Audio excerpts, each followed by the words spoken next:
You know better.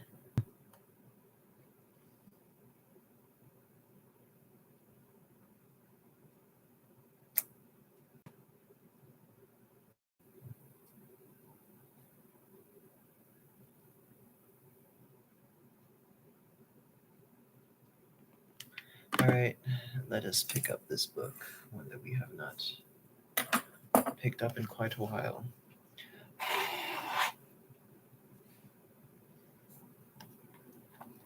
Okay, so the problem is this. To the extent that such educators do not entirely abandon the figure of the teacher and the necessity of some kind of educational artifice, they must remain attached to some form of disciplinary control. In a situation of this sort, as the educator seeks to free the pupil from the imprisoning effects of bad education, he or she will celebrate just how much discrimination is exercised in the exertion of his or her educational goodwill. The disassembling character of Rousseau, this master of an artful reflexivity that skillfully found fault with others on every point, but itself always discovered only the purest of intentions, sits very much at the inception of these ideas. Diderot. A further transvaluation of cynicism occurs in Rameau's nephew, an imaginary dialogue between a philosopher and his nephew, written by Denis Diderot, who was among other things editor of the famous Encyclopediae. Um, it was composed during the underground years following the encyclopedia's suppression in 1759 and is thought to be a product, in part, of Diderot's growing disillusionment and bitterness. Perhaps as a consequence, in Rameau's nephew, both see cynicism appear to be at work.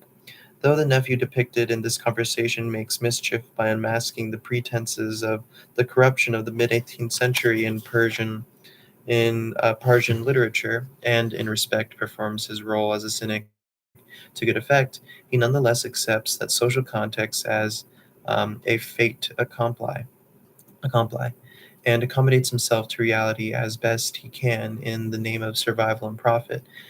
This has been described as a two-step move, the defining move of modern cynicism, where we move from the first incomplete step of cynicism, a depiction of a false hypocritical society, to its second crucial component, a tactical wager that one stands to profit more than complicity than moral purity. Clearly absent here is the cynic drive to overthrow the social order that such hypocrisies reveal. The drive is replaced by a mode of critique which acknowledges that it must be a contemptible as those it impugns. What distinguishes the nephew in respects is his explicitly stated self-conscious complicity in the very culture he exposes as irredeemably corrupt. The nephew is not enraged by his inescapable complicity, he does not rail against it, rather he welcomes and affirms it. Indeed, the nephew rebukes himself for failing to be complicit enough in society composed of lying, betraying flatters. Hence, the cynic's free and courageous speech becomes, in Remus's nephew, mere impudence, a form of entertainment. The amusement and jesting that the nephew provides is, moreover, a highly restricted sort. Though Remus's nephew stirs people up and gives them a shaking, as Diderot narrates, he nonetheless wormed his way into several good homes on condition that he did not speak unless permission had been given. The cynic's appeal to a life lived according to nature is repeated in Remu. But nature is now redefined as a battle for survival, recommending self-interest compliance with the corrupted norms of one's social habitat. Here, the cynic mantra to face the currency is enacted not to overthrow the norms governing one's existence, but to attack the ideals foisted on one's existence by a small group of philosophers. It is argued that the nephew uh, that the nephew offers a perverse parody of Enlightenment philosophy in this respect by adopting this commitment to a secular, materialistic vision of humanity, and by refusing entirely to accord any transcendent status or dignified purpose to man's existence.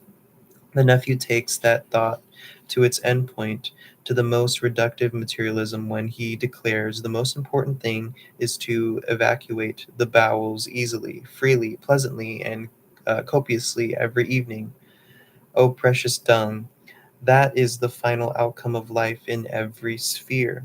Deciding that everything is shit, yet finding pleasure in the art of shitting, the nephew's cynicism ends up justifying his attachment to the status quo. It is worth nothing. However, Ramu's nephew has not yet retreated to the jaded, shy cynicism that Sodric detects. He is not a cynic in the late modern sense. Unlike his late modern descendants, he is open about his complicity, and as a critic, still has the energy and appetite for combative, prolonged confrontations. Sade, or God, that was Sade. Sade is the next section. It is claimed that Sade, a French nobleman and a philosopher famous for his libertine writing, and personal exploits, affects yet another transvaluation of cynicism by transforming the frank cynic into the master of hypocrisy. This can be seen in the character Dolmance, the arch libertine of Sade's 1795 philosophy in the bedroom, acting as an educator in amorality and libertinage. Uh, Dolmance helps the 15-year-old Eugene see through the veneer of our moral codes. Morality, compassion, and modesty are ridiculous notions to be just uh, jettisoned. Dolmance explains, since they impede the pursuit of pleasure. As I have remarked elsewhere, Sade's writing are educational. Indeed, they are relentlessly, tediously so. They are instructional too. Philosophy in the Bedroom begins with an address to libertines, in which the reader is similarly invited to engage with the book as a tutti. We are to study the cynical Dolmens, Sade writes, so as to proceed like him. We are to we are to travel as far as our larky takes us, our lechery takes us, exploring and enlarging the sphere of our taste and whims, sacrificing everything to the senses. Sade's lesson is not one of total unrestrained indulgence, however, at least not at first, and this where Dolmance becomes a master of hypocrisy. Dolmance teaches his pupil the necessity of a little dissimulation. He encourages Eugene to rebel against conventional mores while instructing her in the operations of deceit and subterfuge, so she may keep her libertinage hidden. This was, after all, a philosophy of bedroom, not the street.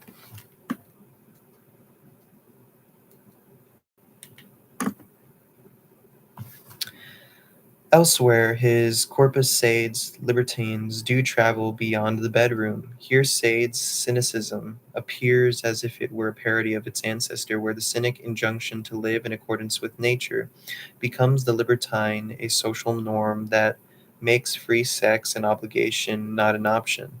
This injunction to enjoy one another and ourselves, to explore all permutations of pleasure and experience without restraint, provides the underpinning logic of Sade's work, in which Sade's libertines investigate all conceivable permutations of bodily sensation to the expense of those involved. As I explore in the final chapter, this injunction to maximize enjoyment is a repressive function that underpins modern cynicism. It too ties pleasure to destruction, though its operation are far better cloaked. Sade does not only offer a way into the critique of modern cynicism, however, nor does he simply contort cynic philosophy. Sade, Sade's work extends a recognizably cynic project to the Enlightenment, subverting Western cultural framework by amplifying them. revealing their grotesque nature so that they become available to criticism. To anticipate a term that will recur in the following chapter, Sade's most accomplished libertines realize their nihilism.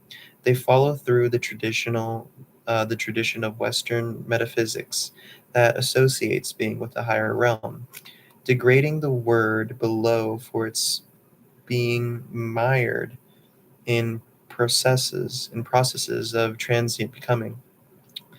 Enlightenment materialism never overcame the hangover that this intoxicated point of view produced, where the world below our world is still nothing by comparison to the world above. A cultural prejudice that Sade takes great pleasure in exploiting. He pushes the disavowal of reality, on which the language of the West was built to its limits, by treating its members as they conceptualize themselves, as worth nothing, or more gently put, as having no independent worth in the absence of metaphysical standards of judgment. Sade subverts education in a similar way to exaggerating its attempt to master the self and others, though the Western drive to mastery has been assailed for the colonial violence and environmental disaster it entails. Critiques of the complicity of intellectual mastery in the violence are less common and more delicately framed. With Sade, by contrast, intellectual mastery takes prominence as the root, form, and underpinning drive behind the violence he depicts.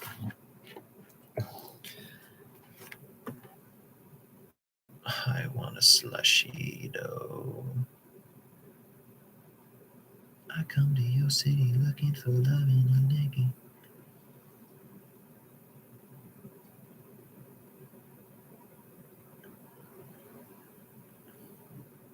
What? How is um? Give me a paper towel. Let me know the hour too. Why you bother me when you know you? Oh,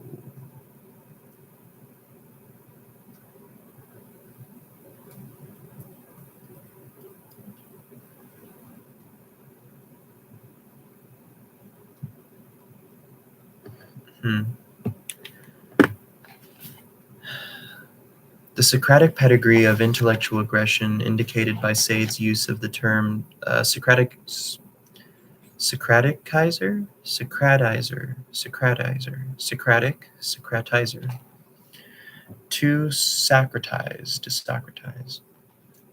to describe the act of sticking a finger in the anus. Oh, this is not simply an erotic act, but an examination. It has been argued that one of Sade's major contributions to pedagogic tech, yeah, I know, pedagogic technique is an accompany the traditional oral examination with an anal one, as a reminder perhaps of the ancient Greek link between pedagogy and pediastrity, pederasty.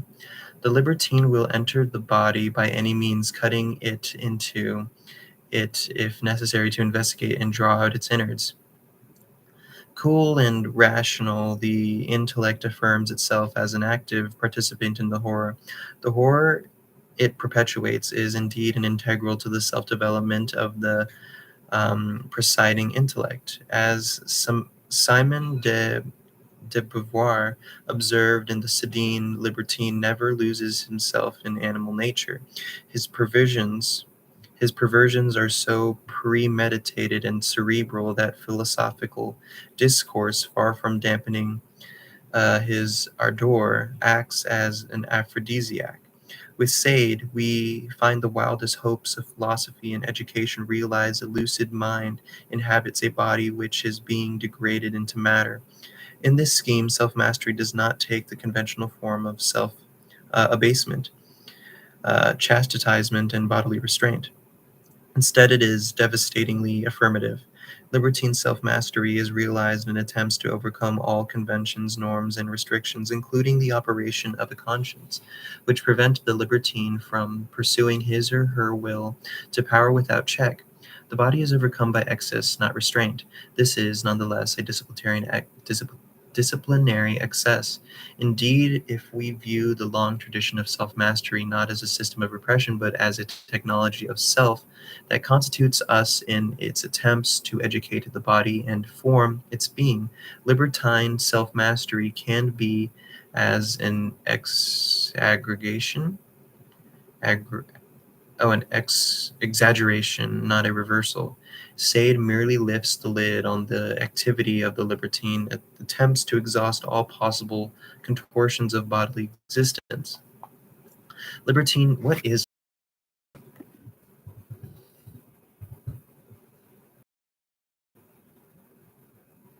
Oh,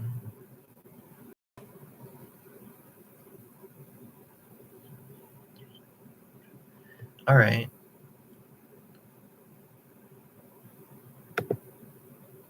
What? Dude, I don't like Sade. He's kind of weird. Libertine mastery exceeds everything that holds investigation back, allowing the libertine intellect to pursue all permutations of horror with calculative zeal, anticipating perhaps the integration of intellectual work within the destructive impulse of modern technocratic rationality.